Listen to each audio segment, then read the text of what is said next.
मंत्रिपरिषद के मेरे साथी श्रीमान अरुण जेटली जी, श्रीमती निर्मला जी, मंच पर विराजमान एक से बढ़कर एक सभी सफल गाथाओं के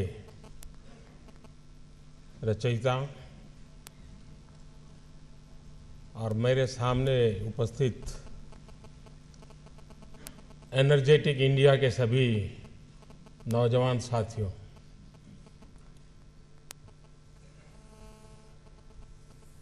शायद जिनको लैंग्वेज का प्रॉब्लम है उनके लिए व्यवस्था होगी।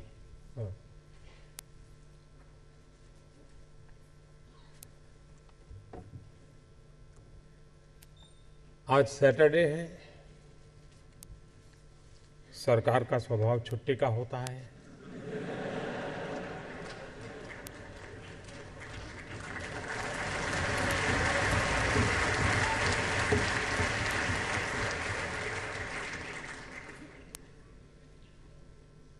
और 6 बजने के बाद तो सवाल ही नहीं उठता है।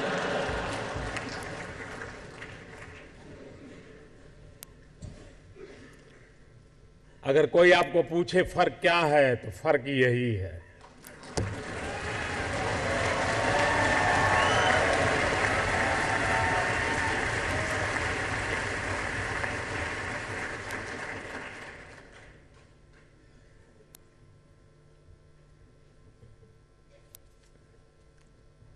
मैं भी कभी सोचता हूं कि मुझे भी ईश्वर ने आप जैसी कोई ताकत दी होती।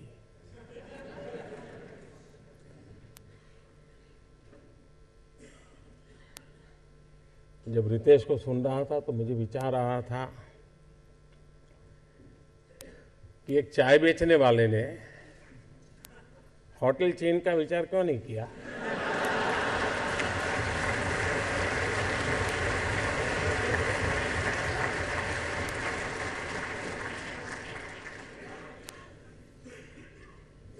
लेकिन हो सकता है कि मेरे नसीब में नरेंद्र मोदी चाय बेचने वाला कुछ कर पाए या न कर पाए, लेकिन देश के करोड़ों नौजवान कुछ कर पाए, ये उम्मीद तो मेरे दिल में भरी पड़ी है।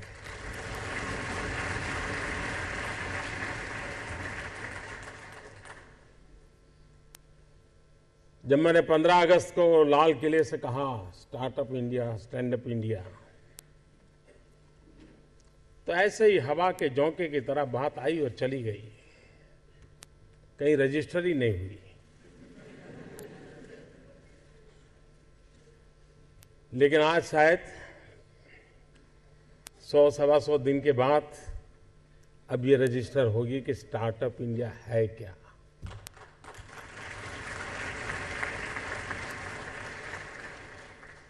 Seeing is believing. आज देश भर के आईआईटीज में भी नौजवान आपको देख रहे हैं। देश के कई स्थानों पर युवा इस कार्यक्रम को सुबह से बैठ करके वे भी आपके साथ हिस्सेदार हैं।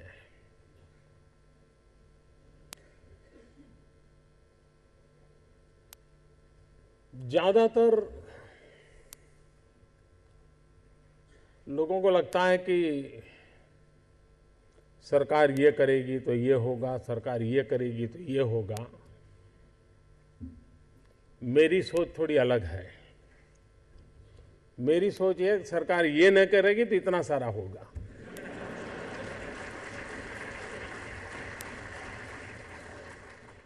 और इसलिए आज आप सबको इसलिए इकट्ठा किया है कि आप हमें बताइए हमें क्या क्या नहीं करना है। 70 साल तक बहुत कुछ किया हमने।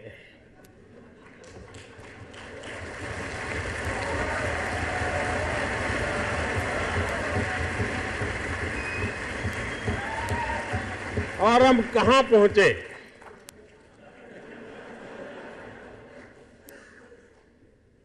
और मैं कहता हूं कि एक बार हम न करने का निर्णय करें तो ये लोग 10 साल में देश को कहां से कहां पहुंचा सकते हैं।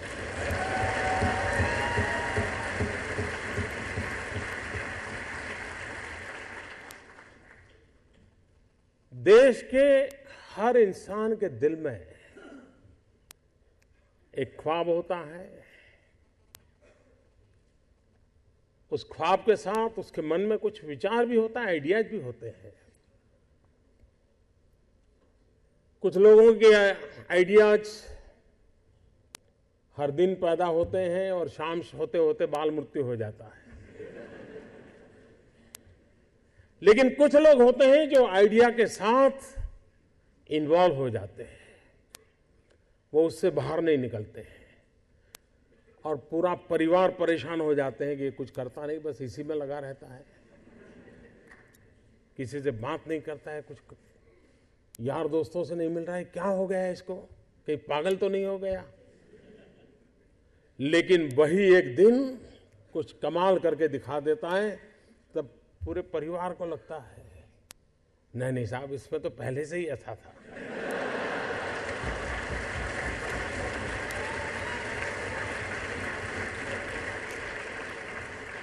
आप में से सबके जीवन में एक अनुभव आया होगा, जो सर्वनाश आपने सुना किसी की मां ने कहा हो या न कहा हो, लेकिन कम अधिक मात्रा में आपको सबको अनुभव आया ही होगा, क्योंकि ज्यादातर ये फर्स्ट जनरेशन एंटरप्रेन्योर है, ऑल स्टार्टअप्स। और जब कुछ सोचा होगा नहीं बेटे अपना काम नहीं, तो कहीं नौकरी कर ले। शुरू में जब दोस्तों ने सुना होगा, बहुत मजाक उड़ाया होगा, उपहास किया होगा, जाते आते आपको उसी उपनाम से सुनाते होंगे, ये कुछ करने वाला है, ये करने वाला है।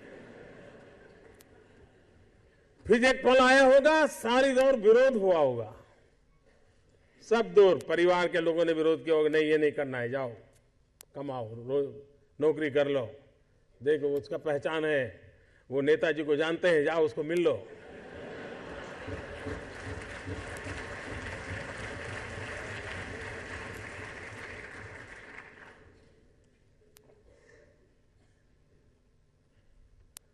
उस विरोध के बावजूद भी जो टिके होंगे, आज सब लोग कहते होंगे कि यार इसने तो कमाल कर दी, कुछ ऐसा मुझे भी करना है। हर किसी के स्टार्टअप की जिंदगी की यही कहानी है। एक भीतर से एक ऊर्जा होती है, भीतर में सपने होते हैं, उसके साथ खप जाने का इरादा होता है, तब जाकर के परिस्थितियां पलटती है। और दुनिया में हर किसी ने यही किया होगा।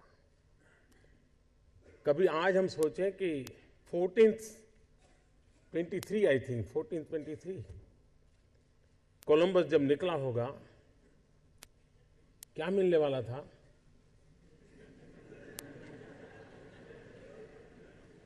लेकिन उसको लगा होगा कि कोई एक नया रूट मुझे खोजना है, विश्व को मुझे जोड़ना है, और वो चल पड़ा। और चलने के पहले उसने ढेर सारी चीजों का अध्ययन किया होगा, टेक्नोलॉजी डेवलप की होगी, और नया एक उसने स्पाइस रूट को दुनिया को दिया होगा।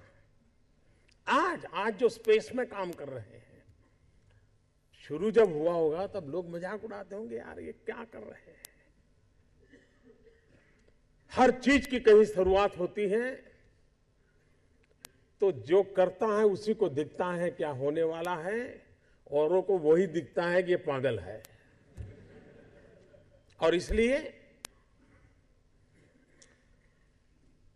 जिन्होंने ये सफलता पाई है, वे सिर्फ एंटरप्रेन्योर नहीं है, एक प्रकार से एडवेंचर उनकी प्रकृति का हिस्सा है, तब जाकर के होता है। स्टार्टर की सक्सेस सिर्फ एंटरप्रेन्योरशिप क्वालिटी से नहीं है, रिस्क टेकिंग कैपेसिटी, एडवेंचर करने का इरादा, ये उसके साथ जुड़ता है। और तब जाकर के हम दुनिया को कुछ दे सकते हैं। स्टार्टअप, मैं कल एडम से बात कर रहा था तो बड़ा इंटरेस्टिंग है, उसको मिलने जैसा है।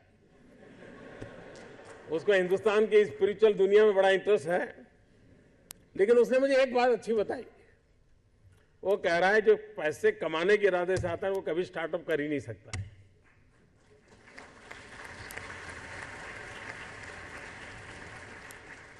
जो कुछ करने के इरादे से आता है पैसे उसके लिए बाय प्रोडक्ट होते हैं। और आप सबने देखा होगा कि आप लोगों ने जब शुरू किया होगा तब आपने बैंक बैलेंस क्या होगा ये कभी नहीं सोचा होगा, लेकिन किसकी जिंदगी में क्या बदलाव लाता हूं यह सोचा होगा, तब हुआ होगा।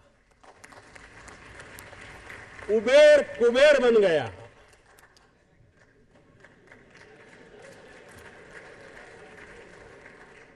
हमारे यहां कुबेर भंडारी होते थे ना पहले। मैं नहीं मानता हूं उसने पहले सोचा होगा, उसने पहले यही सोचा होगा कि भाई लोगों की समस्या का मैं समाधान कैसे करूं, सस्ते में कैसे करूं, और उसमें से एक व्यवस्था विकसित हो गई। जब स्टार्टअप की चर्चा होती है तो ज्यादातर आईटी के आसपास ही सोचा जाता है, और अब हर कुछ कितने कदम दूर है, बस ऐप के पास पहुंच के हो गया।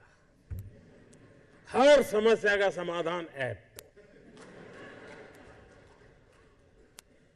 खैर मैं उससे बहुत बेनिफिशियल हूं, क्योंकि मैं नरेंद्र मोदी ऐप शुरू किया है।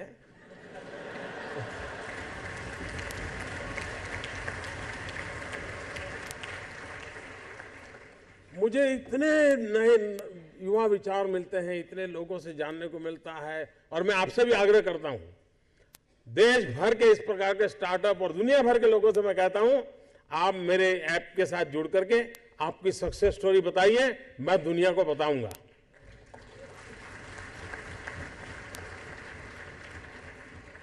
क्योंकि यही वायरल होने वाला है, सक्सेस स्टोरी ही वायरल होने वाली है, और लोगों का मन मंदिर जो है वो सफलता को जकड़ने वाला है। निराशा का माहौल चला गया, वो दिन पूरे हो गए। आशा, विश्वास, कर गुजरने का इरादा, ये समय की नजर आ रहा है, और वही स्थितियों को बदलता है, वही परिस्थितियों को परिवर्तित करने के लिए ताकत रखता है। और वो मैं अनुभव कर रहा हूं। और आज मैं जैसे ही यहां एंटर हुआ, सबने मुझे एक ही रिपोर्ट किया, साहब क्या एनर्जी है सब इस कार्यक्रम में। ये विज्ञान भवन को पहली बार भरा नहीं है, लेकिन एनर्जी पहली बार भरी है।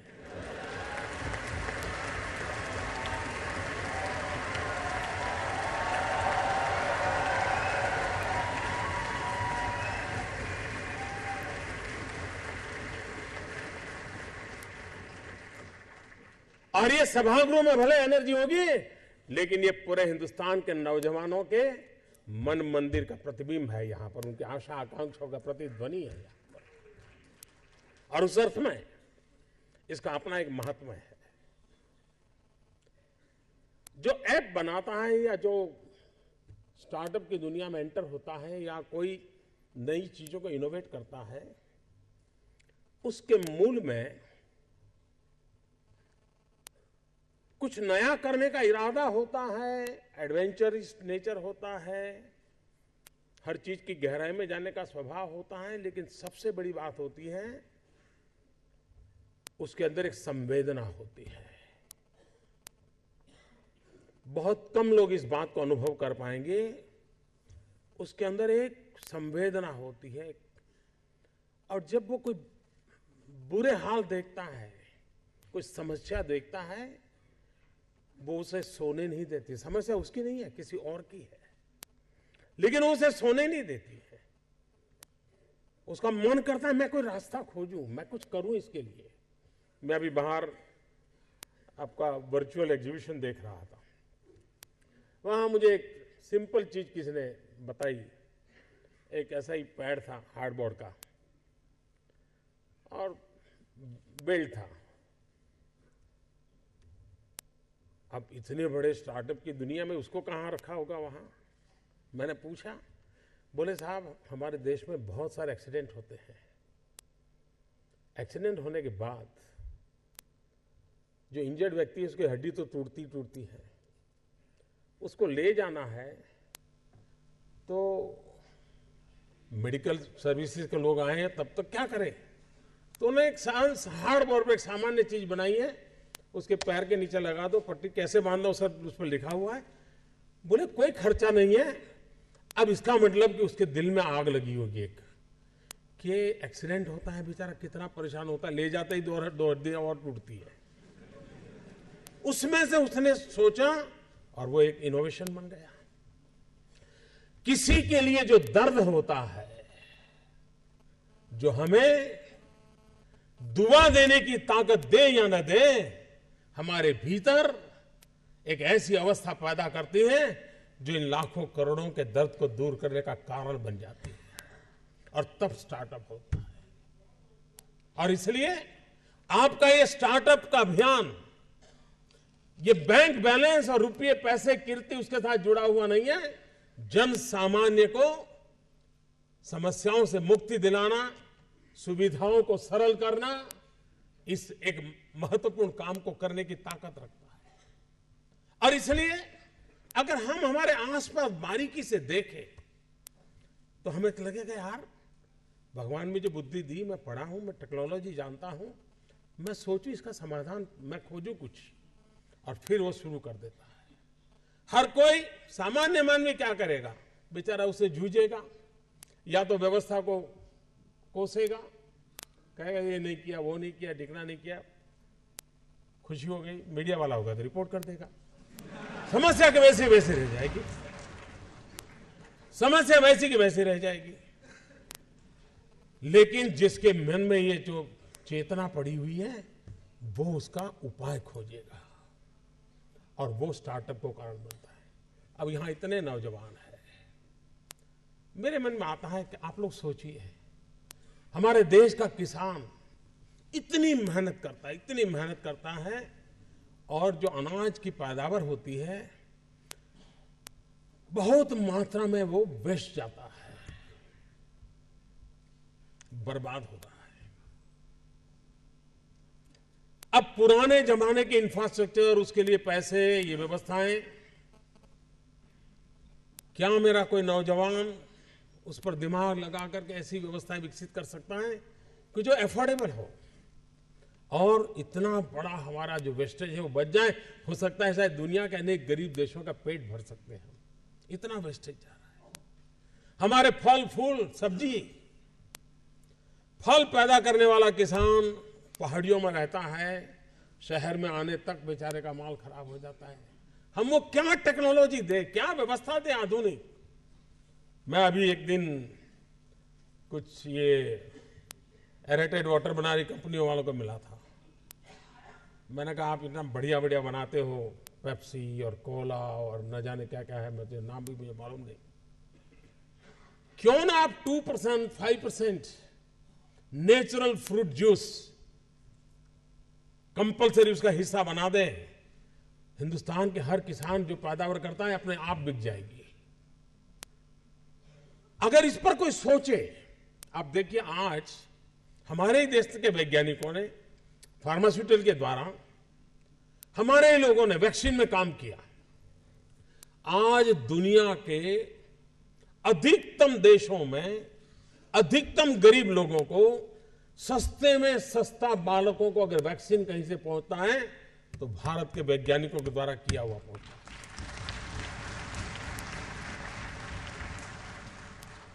और इन दिनों जितने भी लोग मुझे मिलते हैं वो कहते हैं साहब हमारी मांग बहुत है, उसके प्रोडक्शन के लिए और क्या रास्ता निकाले। लोग अपना डोनेशन देने के लिए तैयार होते हैं कि हमने जो भारत के लोगों ने जो वैक्सीन की दिशा में कितने करोड़ों करोड़ों बालकों की जिंदगी बच रही है। जिसने लैब में बैठ करके काम किया होगा, जिसने कंसेप्ट सोचा होगा, उसकी तो उस समय पहचान नहीं हुई होगी, लेकिन आज लगता है कि उसने कितनी बड़ी मानवता की सेवा की। हम ऐसी कौन सी चीजें करें जिसके कारण हमारे यहां, अब जैसे हमारे एटॉमिक एनर्जी वालों ने ओनियन को लंबे समय तक बचाने के लिए काफी व्यवस्थाएं विकसित की है, क्योंकि प्याज के दाम कभी ऊपर कभी नीचे चले जाते हैं तो सरकारों का सांस भी ऊपर नीचे हो जाता है। लेकिन क्यों तो उसको लंबे समय रहता नहीं, खराब हो जाता है। उत्पादन ज्यादा हुआ तो भी किसान मरता है, उत्पादन कम हुआ लेकिन उसको प्रिजर्व करने की व्यवस्थाएं अगर विकसित होती है। एटॉमिक एनर्जी वाले इसमें काफी काम कर रहे हैं, लेकिन वो इतना कॉस्टली होता है। क्या हमारे स्टार्टअप की दुनिया के नौजवान ऐसी चीजों में जाएं? आईटी के दायरे से बाहर निकल करके हम और ऐसे छोटे छोटे पुर्जे, अब भारत में जुगाड़, मैं समझता हूं शायद ऐसा इनोवेटिव इंडिया दुनिया में कहीं नजर नहीं आएगा जी।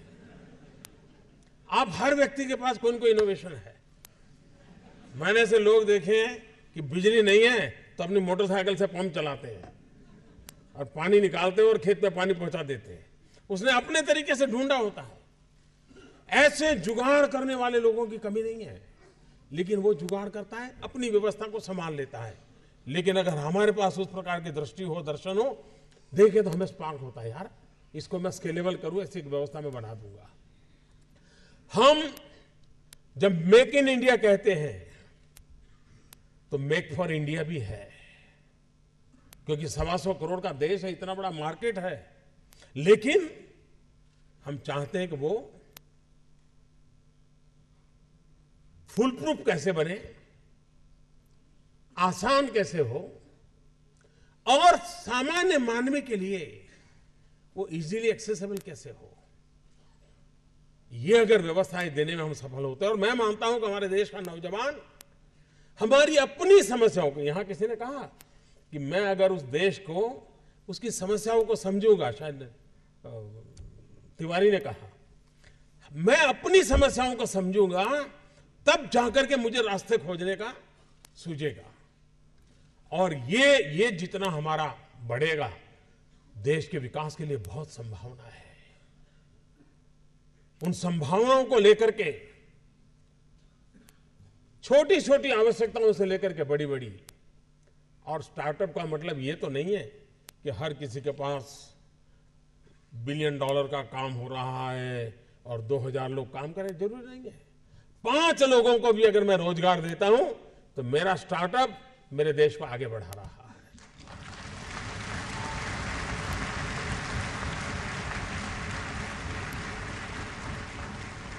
एक साइकोलॉजिकल चेंज लाना है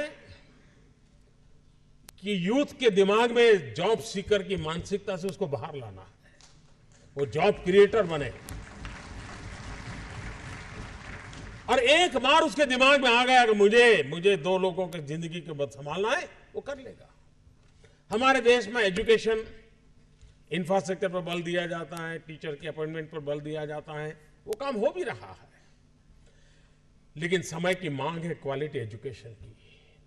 गरीब से गरीब, दूर सुदूर जंगलों में रहने वाला व्यक्ति हो, पहाड़ों में रहने वाला व्यक्ति हो, मैं ऐसे कैसे चीजों को खोज के निकालूं कि उसी क्वालिटी का एजुकेशन जो अमीर घराने के बच्चों को मिलता है, उस टेक्नोलॉजी के द्वारा गरीब से गरीब तक मैं कैसे पहुंचाऊं। और देश तब बदलेगा कि हम समाज के आखिरी इंसान को इस सुविधाओं से लाभान्वित करके उसकी जिंदगी बदलने का अवसर दे। हमें उसको फीड करने की जरूरत नहीं पड़ेगी। अगर उसको क्वालिटी एजुकेशन मिलता है तो वहां भी ऐसे स्पार्क वाले बच्चे होंगे जो उठ करके खड़े हो जाएंगे और दुनिया बदल देंगे।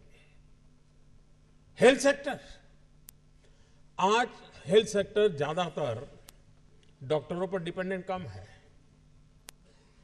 टेक्नोलॉजी पर डिपेंडेंट है। डॉक्टर भी खुद टेक्नोलॉजी पर डिपेंडेंट है। मशीन तय करता है कि तुम्हें क्या तकलीफ है, फिर डॉक्टर कहता है ठीक है, मैं किताब देकर ले लो। इसका मतलब हेल्थ सेक्टर में टेक्नोलॉजी इनोवेशन की संभावनाएं बढ़ती चली जा रही है। लेकिन भारत जैसे देश में ये अफोर्डेबल कैसे हो, ये हमारे सामने चुनौती है। सस्ते में सस्ता व्यवस्था का कैसे बने, इस पर हम सोचें, नएपन से सोचें। और इसलिए स्टार्टअप कहने के बाद कुछ लोगों की सोच होती है तो बड़ा हाई फाई होगा, लैपटॉप के बाहर दुनिया कुछ नहीं होगी, मोबाइल से जुड़े होंगे। ऐसा नहीं है। ये लोग हैं जिन्होंने कोई न कोई कमाल किए। यहाँ हर प्रकार के लोग हैं। आप देखिए हैंडीक्राफ्ट, भारत का हैंडीक्राफ्ट दुनिया में अपना डंका बजाए, ऐसी आप ऐप बना करके दुनिया में प्लेटफॉर्म क्यों न खड़ा करें। सिर्फ ई कॉमर्स नहीं, सिर्फ ई कॉमर्स नहीं, हम उससे 2 कदम आगे कैसे जाएं और उसमें जैसी ग्लोबल रिक्वायरमेंट हो वैसे डिजाइनिंग भी प्रोवाइड करें, ताकि हमारा जो गरीब आदमी गांव में बैठ करके छोटी चीजें बनाता है उसको भी आइडिया मिला कि नहीं ऐसा नहीं ऐसा करो, यहां स्टिच मत करो यहां करो, लकड़ी ऐसे मत रखो लकड़ी ऐसे रखो, वो अपने आप बदलता रहेगा और आपकी रिक्वायरमेंट को पूरी करेगा।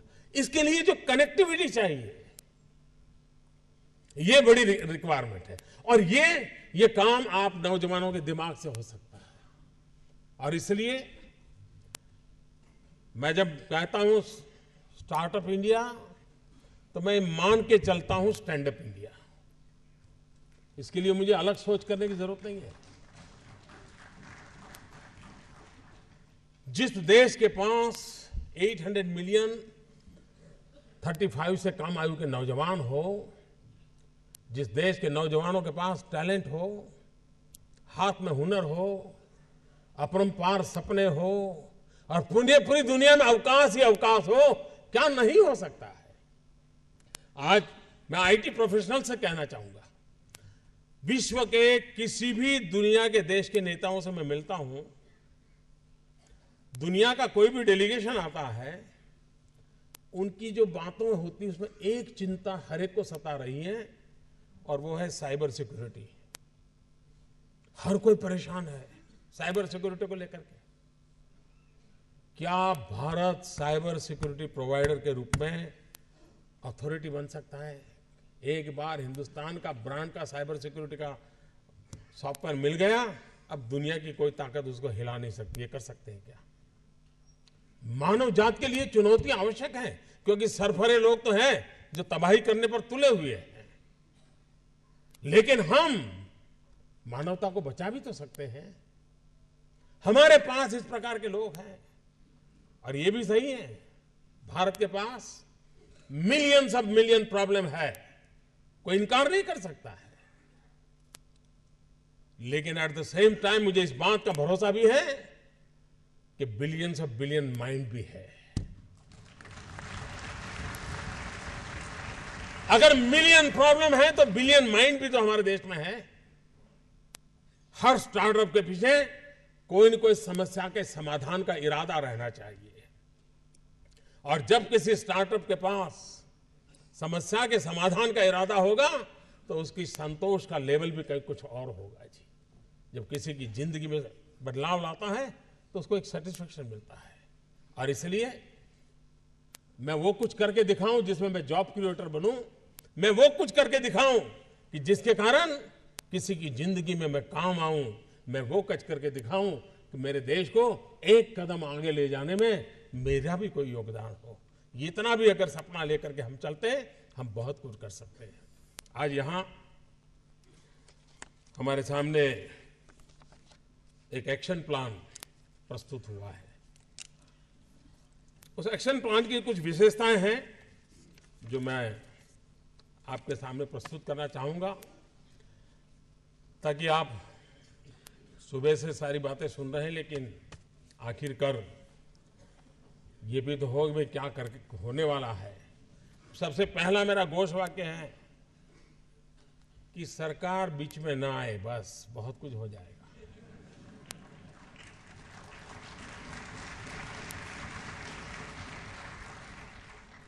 और उसी विचार के आसपास जो की चीजें बनाई है, एक तो हमने महत्वपूर्ण निर्णय किया है, वो है सेल्फ सर्टिफिकेशन आधारित कंप्लायंस की व्यवस्था।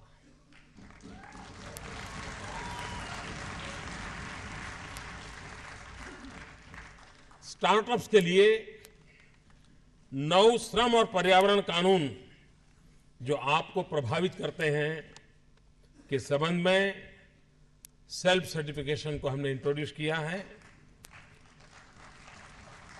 और एक बात, 3 साल तक कोई इंस्पेक्शन नहीं होगा।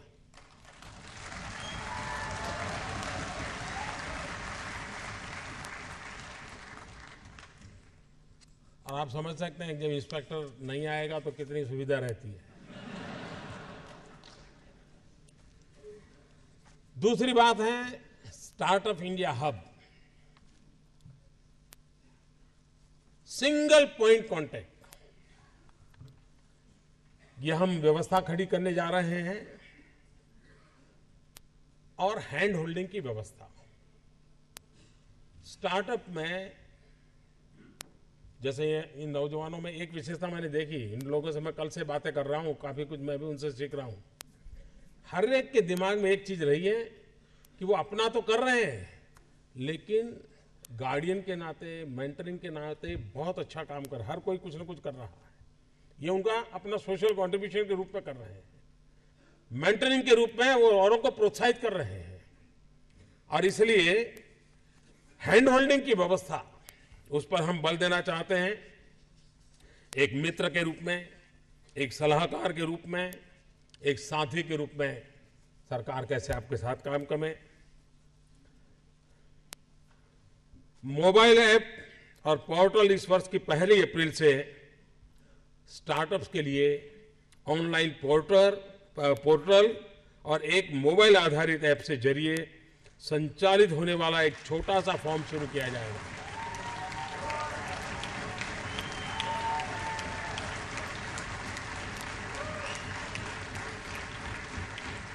वरना हमारे यहां तो एड्रेस भी लिखते हैं तो 10 लाइन का होता है।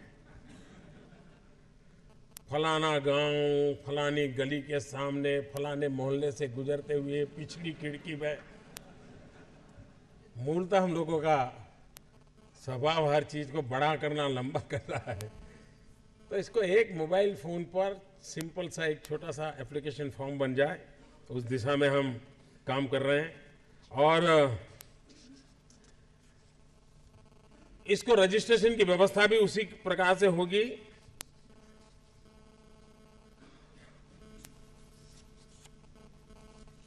एक और प्रॉब्लम रहता है स्टार्टअप के लोगों के लिए, पेटेंट का और इंटेलेक्चुअल प्रॉपर्टी राइट। ये सबसे बड़ी बात रहती है, क्योंकि आखिरकार वही तो पूंजी है स्टार्टअप वालों की। अगर उसको प्रोटेक्शन नहीं मिला, लेकिन कभी कभी हमारे यहाँ पेटेंट के लिए महीनों लग जाते हैं प्रोसेस में। ये चिंताजनक व्यवस्था को बदलना है और पेटेंट रजिस्ट्रेशन का शीघ्र पता लगाना एवं कानूनी सहायता। हम नए प्रयोगों को प्रोटेक्शन देने की आवश्यकता को समझते हैं। हम स्टार्टअप्स के आईपीआर संरक्षण की स्कीम ला रहे हैं, जिसमें स्टार्टअप्स को पेटेंट आदि के आवेदन शीघ्र फाइल करने के में सहायता मिलेगी। और ये भी सही है कि इंटेलेक्चुअल प्रॉपर्टी की दुनिया में विश्व में जितने रजिस्ट्रेशन हुए हैं उसमें काफी पीछे हम लोग। आईपी में नहीं है, लेकिन वाईपी में है। हमारे पास यूथ प्रॉपर्टी है, वाईपी, और वो मुझे वाईपी और आईपी को मिलाना है ताकि हमें कुछ ज्यादा परिणाम मिले। हम ये भी एक सोच रहे हैं कि भारत के प्रमुख शहरों में एक इस काम के लिए फैसिलिटेशन की व्यवस्था हो, स्थानीय चैम्बर ऑफ कॉमर्स हो या और लोग हों, उनके साथ मिलकर के इस विषय के वकीलों का एक समूह हो। इन सबको जोड़ करके उनको कैसे निःशुल्क व्यवस्था हो, ताकि इस फील्ड में काम करने वाले वकीलों की संख्या बहुत कम है और फी भी बहुत ज़्यादा है। और उसको लगता है कि भाई इस काम के लिए मैं इतने रुपये दूँ, देखो अभी करता रहूं और उसमें उतनी प्रॉपर्टी चोरी हो जाती है, बेचारा कहीं का रहता नहीं है। तो इसलिए बिना पैसे उसको ये व्यवस्था मिले।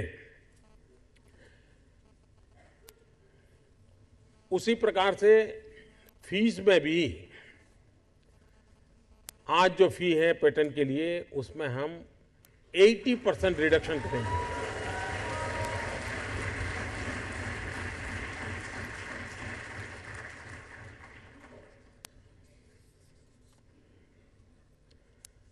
क्योंकि देखिए भारत का भविष्य भी इनोवेशन और क्रिएटिविटी में है, और इनोवेशन और क्रिएटिविटी को जितना हम बल देंगे उतना ही हमें परिणाम मिलेगा।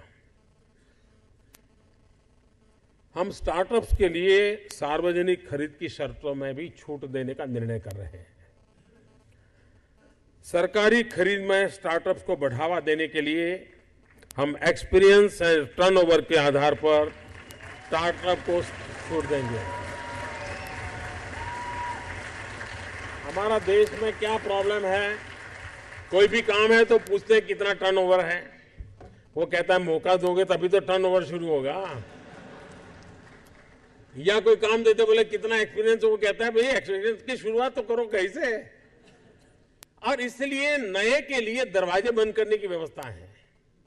हम उसमें छूट देने की दिशा में बहुत सीरियसली आगे बढ़ना चाहते हैं, ताकि क्वालिटी को, हाँ उसमें कॉम्प्रोमाइज नहीं होना चाहिए, लेकिन नया है इसलिए उसको मौका न मिले, ये स्थिति तो बदलनी है, तभी नौजवानों को अवसर मिलेगा।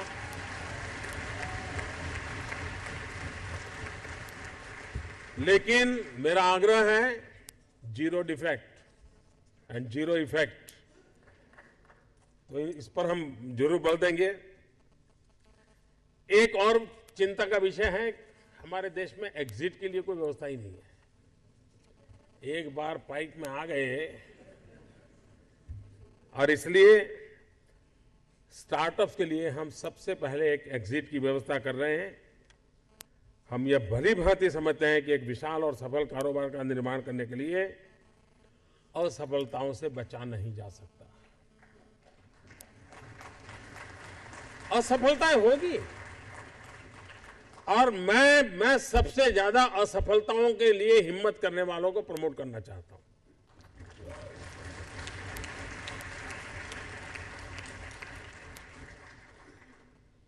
जो पानी से भागता है वो कभी तैरना नहीं सीख सकता है।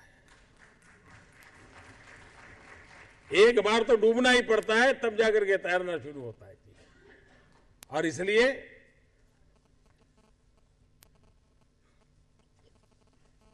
इस बात को ध्यान में रखते हुए 90 दिन के भीतर स्टार्टअप्स एग्जिट कर पाए, हम ऐसी व्यवस्था करने के लिए संसद में बैंकरप्सी बिल 2015 हम लाए हैं। अब बाकी मुसीबत तो आप जानते हैं।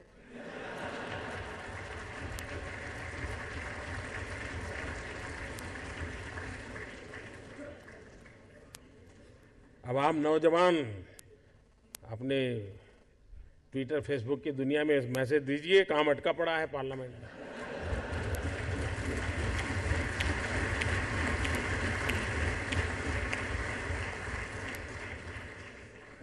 हो सकता है आप समझेंगे कुछ लोग।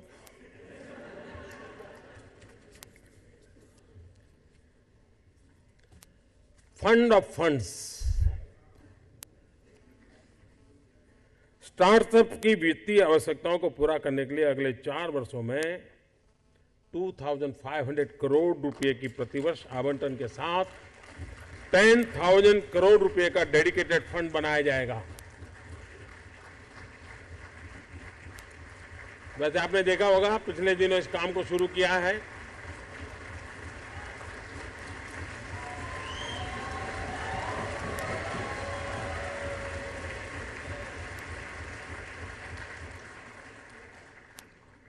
स्टार्टअप्स के लिए क्रेडिट गारंटी फंड आपके फंड संबंधी आवश्यकताओं में सहायता करने के लिए हम अगले 4 वर्षों में प्रति वर्ष 500 करोड़ रुपए की निधि के साथ आपके क्रेडिट गारंटी स्कीम लाएंगे, और इसके कारण मैं समझता हूं काफी सुविधाएं आपकी बढ़ जाएगी। उसी प्रकार से टैक्स इंसेंटिव्स,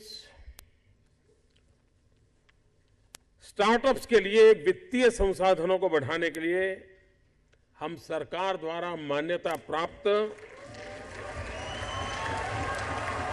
फंड्स के निवेश किए जाने वाले कैपिटल गेन टैक्स की छूट देना चाहते हैं। अब बाकी बात तो फाइनेंस मिनिस्टर करेंगे, लेकिन मैंने उनकी हाजिरी में बोल दिया है तो गाड़ी आगे चलेगी।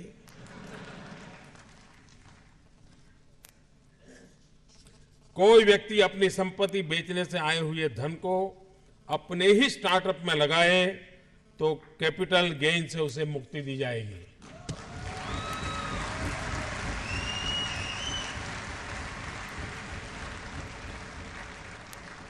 स्टार्टअप से प्रॉफिट को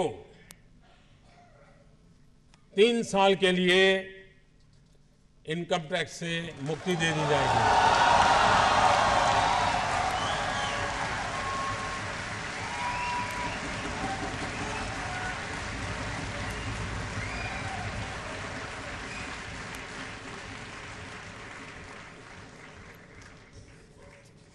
विमेन एंटरप्रेन्योर की संख्या बढ़ रही है, विमेन स्टार्टअप्स की। मैं सरकार से कहूंगा कोई विशेष योजना उनके लिए बना सकते हैं तो।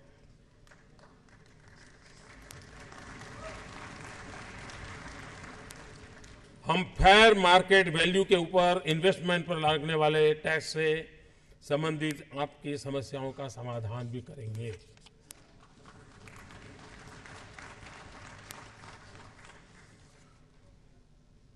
इंक्यूबेशन एंड इंडस्ट्री एकेडेमिया ये बहुत महत्वपूर्ण व्यवस्था है, क्योंकि इसके बिना इस विषय को डेवलप नहीं किया जा सकता। और इसके लिए अटल इनोवेशन मिशन एम विश्व स्तरीय इनोवेशन हब को बढ़ावा देने, टेक्नोलॉजी आधारित स्टार्टअप्स को कॉम्पिटिटिव बनाना और उसके लिए एक अटल इनोवेशन मिशन प्लेटफॉर्म की शुरुआत कर रहे हैं।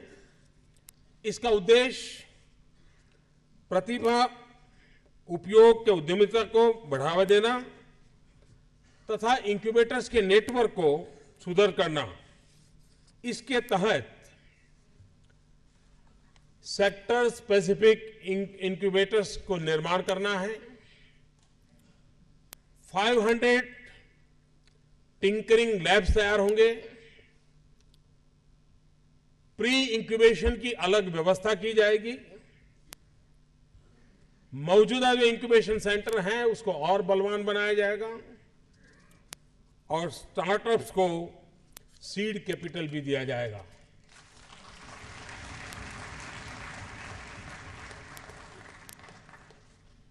इनोवेशन को एक राष्ट्रीय स्तर पे अवार्ड देने की दिशा में भी सोचा जाएगा, जिसके कारण इस बात को प्रोत्साहन मिले, उसके लिए अलग से व्यवस्था की जाएगी। वर्तमान में ऑलरेडी 35 नए इंक्यूबेशन सेंटर स्थापना करने का तो काम चल ही रहा है। पब्लिक प्राइवेट पार्टनरशिप का भी मॉडल इसमें लिया है और करीब 35 पब्लिक प्राइवेट पार्टनरशिप से नए इंक्यूबेशन सेंटर बन रहे हैं। राष्ट्रीय जो संस्थाएं हैं उसमें 31 centres of innovation, 13 startup centres और 18 टेक्नोलॉजी बिजनेस इंक्यूबेटर्स की स्थापना का भी काम चल रहा है। अभी आपने आईआईटी मद्रास का देखा, उन्होंने रिसर्च पार्क में जिस प्रकार से काम खड़ा किए हैं, 100 से ज्यादा कंपनियां उस पर काम कर रही है।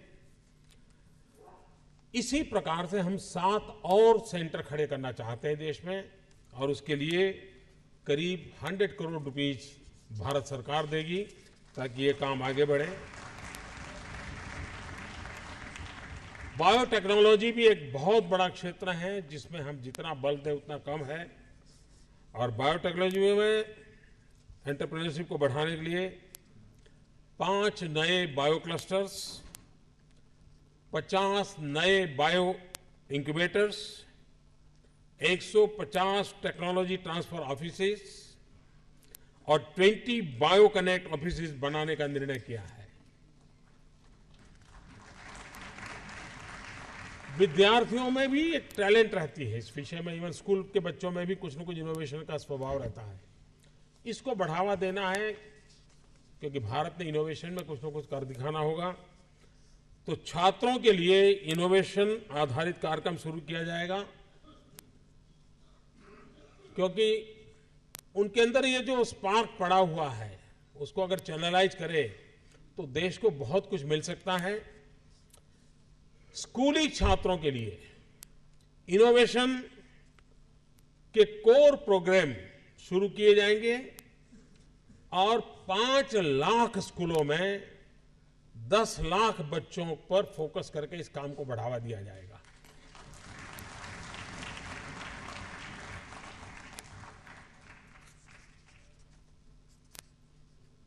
इंक्यूबेटर ग्रांड चैलेंजेस, सरकार 10 ऐसे इंक्यूबेटर की पहचान करेगी जो वर्ल्ड क्लास बनने की क्षमता रखते हैं। इनमें से प्रत्येक को 10 करोड़ रुपए की सरकार की तरफ से सहायता दी जाएगी। स्टार्टअप्स के लिए कोई न कोई इवेंट करने रहेंगे ताकि क्या हो रहा है इसका भी परिचय होना जरूरी है, और इसलिए स्टार्टअप फेस्ट, इसकी एक परंपरा हमारे देश में बननी चाहिए। मैं जब गत सितंबर में यूएस गया, हमारे शुक्ल जी यहाँ बैठे हैं, तो और काफी मित्र उस समय थे वहाँ। यूएस में स्टार्टअप की दिशा में भारतीय लोगों ने बहुत कुछ काम किया है। तो मैं हिंदुस्तान से 40 ऐसे स्टार्टअप के लोगों को लेके गया था और वहां पर एक जॉइंट इवेंट किया था। इतना इंस्पायरिंग था, मैं काफी देर हर चीज को देखा था। भारत में भी हम स्टार्टअप फेस्ट को परंपरागत रूप से खड़ा करना चाहते हैं। सरकार उसमें जितना भी मदद कर सकती है वो करेगी, ताकि हमारे नई पीढ़ी के लोगों को देखने को भी मिले। और जैसा आपने कहा, सर्वविनाश के सामने, उन्होंने कहा कि आज इस इवेंट से मुझे नए सपने देखने की ताकत मिली है। अब ये अपने आप में बहुत बड़ा संदेश है। अगर हम लगातार इस बात को करते रहते हैं तो हमारे नए लोगों को भी, जो उनके मन में कुछ पड़ा होगा, तो उनको एक अवसर मिल सकता है और उसका एक नेटवर्किंग भी अच्छा कर सकता है। तो जो योजना को मैंने आज अभी आपके सामने प्रस्तुत किया है, इसके कुछ पहलू मैंने आपके सामने रखे हैं। मुझे विश्वास है कि ये इवेंट आने वाले दिनों में भारत की युवा पीढ़ी को, भारत की टैलेंट को, भारत के लिए, मानवता के लिए कुछ न कुछ नया करने की ताकत देगी, प्रेरणा देगी। मेरी सभी नौजवानों को हृदय से बहुत बहुत शुभकामनाएं हैं। विश्व के अनेक भागों से जो लोग आए हैं, मैं उनका हृदय से आभार व्यक्त करता हूं, क्योंकि उन्होंने आकर के सबका हौसला बुलंद किया है। और भारत बहुत तेजी से आगे बढ़ रहा है, आगे बढ़ने वाला है, और उसमें आप लोगों की अहम भूमिका रहने वाली है। बहुत बहुत शुभकामनाएं, बहुत बहुत धन्यवाद।